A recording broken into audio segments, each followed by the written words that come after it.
fait, je suis pas sûre, tu sais, j'ai fait genre la meuf, ouais, je suis pas sûre d'être là, donc ce sera sans moi et tout. Ils vont me revoir dans le vestiaire, ils vont faire. Alors, comment ça, t'es avec Marie Stellon maintenant? T'es plus avec nous 1, 2, 1, 2, c'est mieux. Bonjour, bonjour à tous, bienvenue à Energy Meeting, la journée de l'efficacité énergétique et environnementale du bâtiment qui prend pour la première fois ses quartiers ici au Carrousel du Louvre.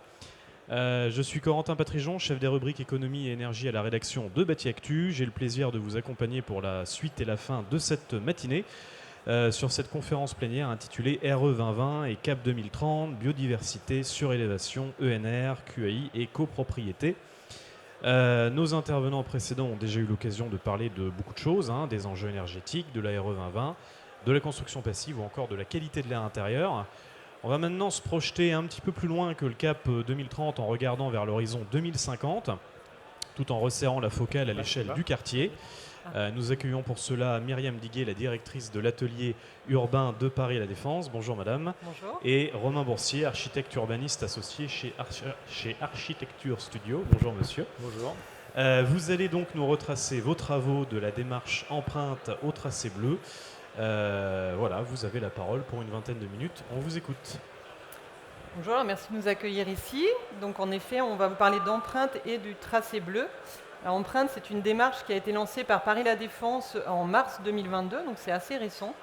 C'est une démarche qui entre dans le cadre de la raison d'être dont on s'est doté en 2021. Donc la raison d'être sur le quartier d'affaires. Alors je vais prendre la zapette, merci. Donc, la raison d'être sur le quartier d'affaires, c'est plusieurs objectifs.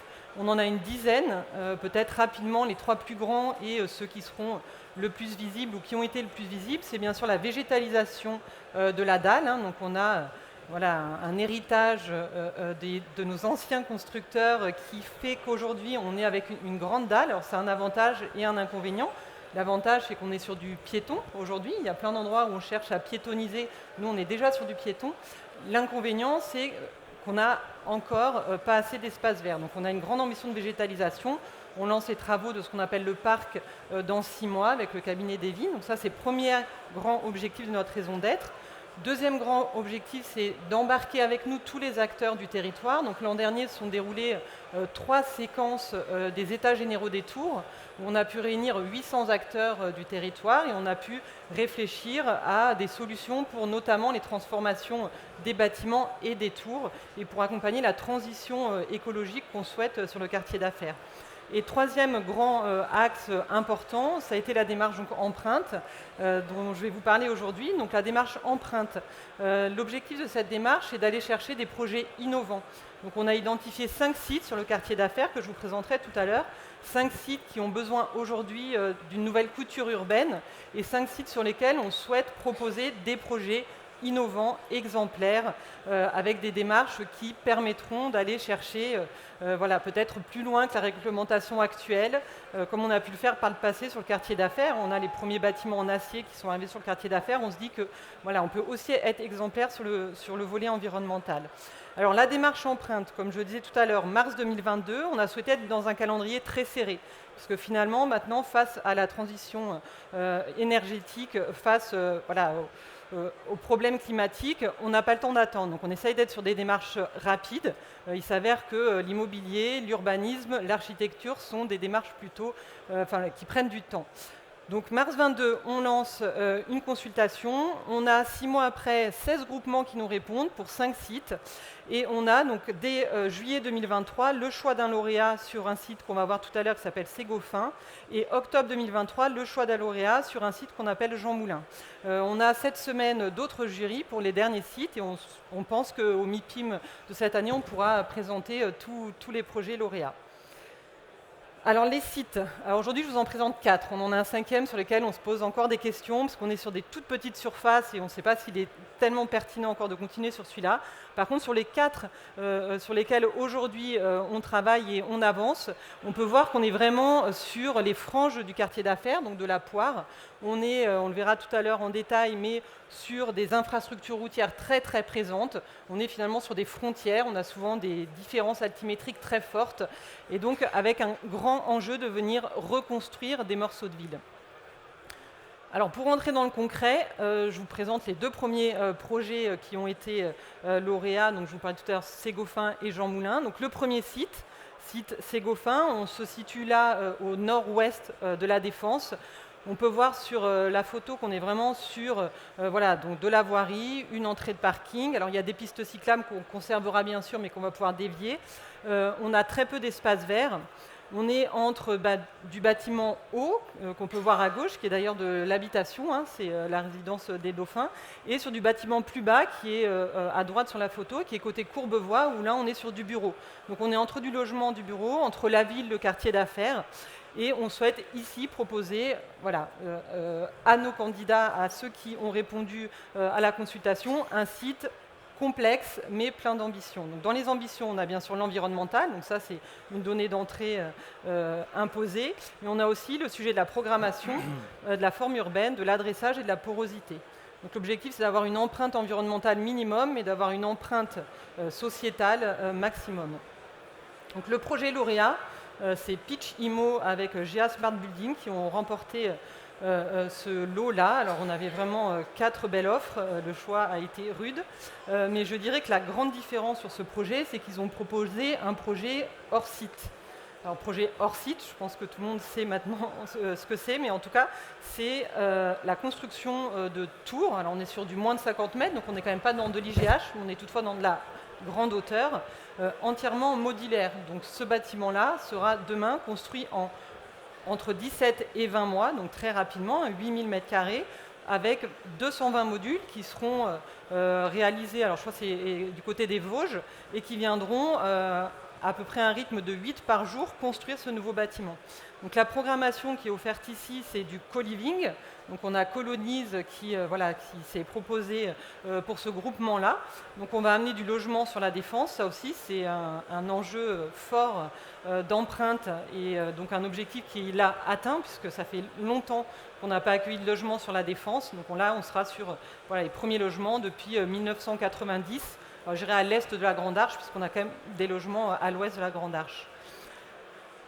Alors que dire sur ce bâtiment ? Les modules sont bien sûr en grande majorité en bois. Alors il a fallu quand même travailler des planchers en béton, puisque finalement monter à 50 mètres, il ne pouvait pas y avoir des modules 100% bois. Donc on a un mixte béton bas carbone et bois. On aura dans le socle une proposition donc, de restaurant. On a une supérette qui est déjà sur le site qu'on va réintégrer dans le bâtiment. Et ensuite, bien sûr, on va retravailler tous les flux piétons et les flux cyclables autour de ce bâtiment. Donc voilà, premier lauréat qui répond aux ambitions de Paris La Défense. Deuxième site, on est sur Jean Moulin. Là, on bascule au sud du quartier d'affaires. On voit encore sur cette image qu'on est sur un site extrêmement routier. On peut appeler ça une friche routière. On a ici des véhicules qui circulent, mais très peu de piétons aujourd'hui. Donc une ambition forte de venir travailler le lien à la dalle. Donc on voit, alors hop. On voit ici, on est sur la dalle en haut, alors ça ne marche pas, pardon. On a la dalle donc, qui est à peu près 12 mètres au-dessus du terrain naturel. Donc un grand enjeu dans ce futur projet immobilier de venir proposer un accès qui sera bien sûr PMR et qui fera une promenade jusqu'à la dalle. Alors le projet qui a gagné ici, c'est BNP Paribas et SPI Batignolles qui nous ont proposé donc, un projet qui était très innovant dans sa proposition de mixité au socle. On a notamment une proposition de pavillon qui vient en émergence, qui sera travaillée avec les habitants du quartier, dans lequel il y aura un objectif de venir mettre des locaux d'association, ou peut-être du sujet RSE, qui est aussi un grand objectif pour Paris La Défense. On a aujourd'hui la Maison de l'Amitié sur Paris La Défense. On a la Salle à Manger, qui est un restaurant qui permet aussi d'offrir des repas aux personnes sans abri. Donc on a ici un pavillon de 250 m² qui pourra répondre aussi à ces ambitions. Donc c'est un bâtiment en poteau-poutre bois. On a du logement aussi sur le fond, dans le bâtiment un peu plus haut, où là ce sera du résidentiel étudiant, parce que sur le quartier d'affaires, on accueille de plus en plus d'étudiants. On a 35 000 étudiants sur l'OIN de la Défense et l'OIN de Nanterre, mais dont la moitié sur le quartier d'affaires. Donc on a aujourd'hui une pénurie en logement étudiant, donc ce bâtiment-là va permettre de réduire la pénurie. Et ensuite, donc le bâtiment qu'on voit à cet endroit-là, aujourd'hui la programmation c'est du bureau et il est 100% réversible en logement. Donc lors de sa livraison prévue en 2029, on pourrait avoir ici soit 11 000 m² de bureaux, soit une part de bureau et une part de logement. Alors très rapidement, et je passerai la parole à Romain, pour dire aujourd'hui sur la Défense, on a changé notre regard, on a changé nos façons de faire. Donc on ne cherche plus à faire des tours à tout prix, on ne cherche plus l'acier à tout prix, on ne cherche plus le vitrage à tout prix. On est dans la transition est longue parce que le paquebot est gros et donc il faut réussir à lui faire prendre le virage. Mais aujourd'hui, voilà, les projets qu'on retient, c'est des projets qui sont en RE 2028, donc 2 jalons au-dessus de la réglementation actuelle. On est sur du modulaire, sur du bois, on est sur de la mixité. On est sur le réemploi, j'en ai pas parlé, mais sur ces 2 projets-là, on a des ambitions de réemploi qui vont à plus de 20-30%, qu'on suivra, nous, de très près en tant qu'aménageurs. Et donc en transition, je passe sur le secteur 2001, qui est un des derniers secteurs sur lequel on va chercher un lauréat. Donc sur ce secteur-là, l'architecte urbaniste qui encadre les ambitions, c'est donc le cabinet Architecture Studio qui est représenté par Romain, ici présent, et qui va vous parler donc, du tracé bleu, qui est une démarche qu'on rajoute sur la démarche empreinte et qui va venir encore bonifier notre action. Merci Myriam. Donc, bonjour à tous. L'objet de la présentation, effectivement, il est de montrer comment à la fois du côté des aménageurs et des concepteurs, il y a une vraie prise de conscience globale par rapport à un tournant en fait, qu'on vit actuellement, par rapport au changement climatique, un certain nombre d'incertitudes qui sont à voir, et aussi la nécessité de se projeter à long terme par rapport à la question de maintenir ses ambitions. Donc ce qu'on a proposé aujourd'hui, c'est cette présentation de démarrage de notre étude qui montre sur les phases de diagnostic la mission qu'on a avec Paris La Défense, une mission qui va se poursuivre ensuite dans l'élaboration d'un schéma directeur et dans l'accompagnement des candidats pour le projet empreinte et in fine la possibilité de travailler sur cette question des espaces publics autour de ces projets. Ce qu'a très bien dit Myriam, c'est qu'il y a un sujet qui est très important avec la démarche empreinte. C'est effectivement, elle est exceptionnelle, mais elle est aussi exceptionnelle par rapport à ce qu'elle projette la défense demain, et notamment elle le projette à partir de ses périphéries, de ses limites, et donc de toute une condition de reconnaissance en fait d'interstice, d'une ville interstitielle qui se trouve entre un urbanisme moderne et un urbanisme d'îlot avec lequel il va falloir réouvrir une discussion sur toute la question des infrastructures. Ça, c'est le secteur d'intervention sur lequel on intervient avec différents périmètres, notamment sur l'accompagnement de la PUI, qui est le périmètre central, qui représente un site de plus d'1 hectare, et puis le périmètre environnant, qui porte sur la question des espaces publics. Et puis enfin, le périmètre plus large, qui porte sur le schéma de cohérence plus global, qui montre la réflexion qu'il faut avoir pour passer de cet urbanisme de dalle à un urbanisme d'îlot. Un autre point aussi qui est important, c'est l'ambition qui est marquée par la raison d'être, qui marque un certain nombre d'engagements et qui fait que les projets qui sont lancés par Paris La Défense ont cette vocation de s'intégrer sur 3 piliers qui portent sur la question des ressources, sur la question aussi d'une gouvernance qui est beaucoup plus élargie, qui est nouvelle, qui est partenariale, et un autre pilier qui porte sur finalement les co-bénéfices que ces projets impact peuvent générer.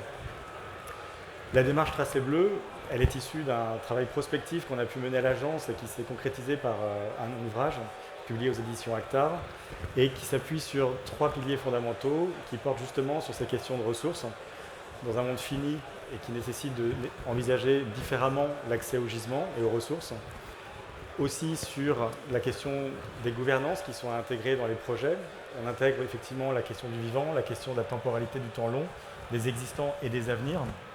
Et puis par la 3e boussole que vous représentez ici, la question des co-bénéfices que chaque projet peut envisager. Et donc l'intérêt de montrer qu'on est sur un système de valeur, d'engagement, d'impact qui est important d'évaluer dans le temps long. Le résultat de notre diagnostic, il a été de reconnaître la nécessité de mettre certains communs en travaux, notamment le fait de passer d'une lecture plutôt verticale de la ville à une lecture plus horizontale. On était sur une logique de commun plutôt matériel, avec des objets très techniques, des tours, des dalles, des bretelles, qui se comprennent dans une logique très verticale. Et le travail qu'on a pu faire était d'envisager 3 milieux qu'il fallait organiser dans une horizontalité pour redynamiser certains échanges. Cette complexité, elle s'articule sur la reconnaissance des différentes conditions du bâti, des bâtis qui sont beaucoup plus hybrides en relation avec les infrastructures, des morceaux de dalles, des dalles orphelines, des bretelles qu'il faut reconnecter, et les infrastructures qui ont une certaine démesure aujourd'hui par rapport aux nécessités et aux besoins aujourd'hui reconnus. Et enfin, des émiettements de sol en pleine terre qu'il s'agit de recomposer dans une forme d'écosystème plus en réseau. Donc pour accompagner le travail de co-conception avec les lauréats des prochains projets, on travaille sur un triptyque de plans un peu à la manière de plan de Nolly, repenser en fait ces milieux de manière horizontale sur ces 3 niveaux de dalles, d'entresol et de rapport à la rue. Et là on voit par ces documents qu'on met en place toute la nécessité d'hybrider ces modèles, de reconnaître des conditions plutôt de vis-à-vis, de revalorisation de la nature des sols. Et on comprend aujourd'hui que les ouvrages d'art qui sont aujourd'hui en place mettent en scène plutôt cette logique d'émancipation, d'isolement par rapport au vrai sol, plutôt que de reconsidérer cette relation directe. Donc ça pose la question finalement d'un projet qui s'intègre, un projet immobilier, mais qui se pense aussi avec la requalification des abords, mais qui se pense aussi avec le changement aussi de fonction des bâtiments autour, et dans une logique d'évolution et de mutation à beaucoup plus long terme. Et donc pour finir, cette nécessité en fait de recomposer un récit commun entre tous ces différents milieux qui nécessitera de réfléchir sur justement le nouveau sens qu'on donne à ces infrastructures, ces délaissés et la possibilité de réenvisager de nouveaux usages dans cet environnement-là. Voilà, je vous remercie. Merci. Merci Myriam Diguet et Romain Boursier pour cette intervention. Je crois qu'il nous reste quelques minutes pour prendre des questions, 5 bonnes minutes pour prendre des questions dans la salle s'il y en a. Vous avez des micros à votre disposition, donc n'hésitez pas.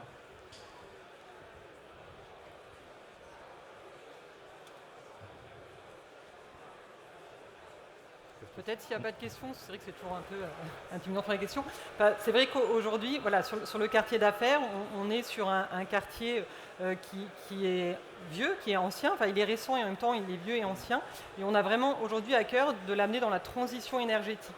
Et c'est vrai qu'on a besoin de tous les acteurs. Donc on est sur les acteurs, donc tous les porteurs d'actifs immobiliers. Donc on a les propriétaires d'actifs, on a les promoteurs, on a les architectes, on a les urbanistes.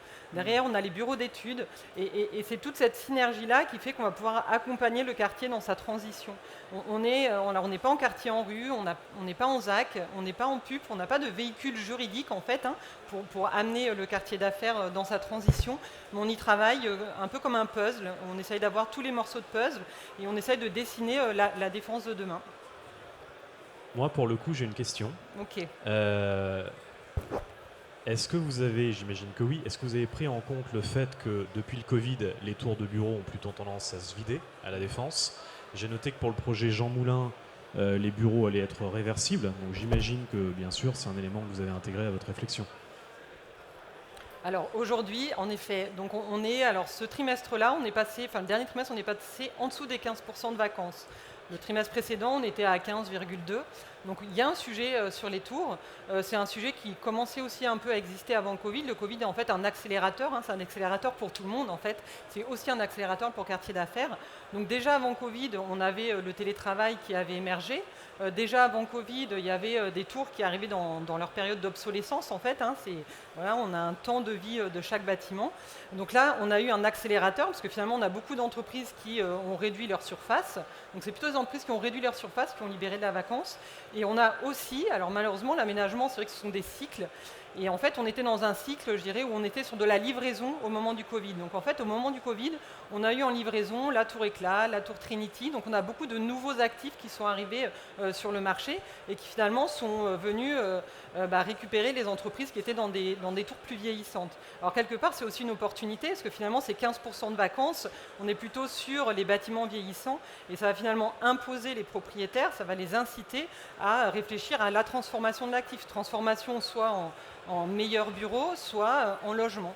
Et c'est là où on est intervenu, nous, en tant qu'acteurs du territoire, en mettant en place les états généraux des tours, et on essaye de lancer une synergie, de mélanger les compétences, d'échanger sur les expériences, pour qu'il soit plus facile de se projeter dans une réhabilitation d'une tour.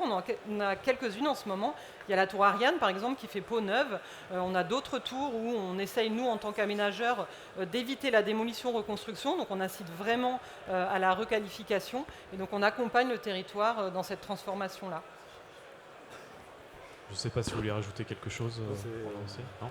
Mais en tout cas, c'est sur le périmètre d'intervention, c'est vrai que toute la question d'interface qu'il va y avoir à gérer, des situations de vis-à-vis qui seront extrêmement intéressantes par rapport au projet lauréat, qui vont vraiment faire que la réactivation d'un sol, qui est effectivement le sol matriciel, qui a souvent été oublié par les ouvrages, les dalles, les bretelles, va nécessiter de réinterroger ces usages qui sont aujourd'hui uniquement dédiés monofonctionnels. Donc cette mixité de fonctions, elle va être aussi intéressante dans ces futurs projets de reconsidération de ces gisements d'espace qui sont aujourd'hui tout autour en fait.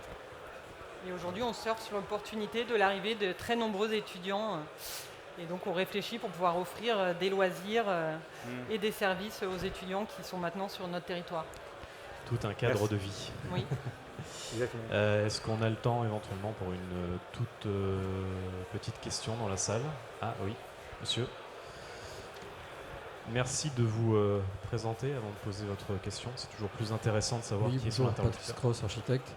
Je voulais savoir par rapport à cet urbanisme de dalles, est-ce qu'il y a de la démolition prévue ou c'est une insertion interstitielle comme Alors justement, ce qu'on a partagé au lancement de la consultation empreinte sur le site 2001, c'est la possibilité pour l'ensemble des candidats de réviser en fait, leur ambition de démolition sur ce site et d'avoir la possibilité d'imaginer la reconversion de ces infrastructures. Donc c'est vrai que c'est un site qui est extrêmement complexe parce que en réalité, construire sur ce site, ça nécessite d'implanter une bâche chantier, d'implanter les infrastructures nécessaires à la construction.